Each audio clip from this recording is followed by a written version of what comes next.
Let's go ahead and open up the front door. Right there is where the sensor is, and for the rear door it's right there. It's the exact same process for the front and rear. Let's get started with the front door. All you need is a 7mm socket ratchet combination. Again, 7mm. Get that, and let's get this bolt loose and then get it out and keep it somewhere safe. Don't lose this bolt or else the new sensor will not work. Just get the old sensor, pull it out, and all you need to do now is undo that electrical connector on the back there.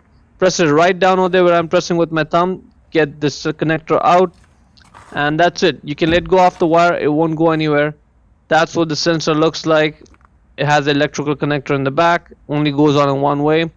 Go on, get the new one, and now let's just put the connector back into the door sensor. Push it down till it clicks, and that's good. Now let's put it back in its place and get the bolt. Hand tighten the bolt first and then tighten it down the rest of the way using the 7mm socket ratchet combination. Let's repeat this process for the rear door. Same process, no differences whatsoever, but I'm going to do it just to prove it to you that it is in fact the same process.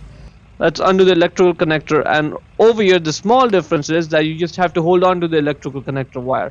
Don't let go off of it or it's going to get lost inside the body, and then it's going to be a lot more work to fish it out of there. Get the new sensor, plug it in, and then put it back on. Put the bolt back on. Hand tighten it down first and then tighten it down the rest of the way using the socket ratchet combination, and that is pretty much it.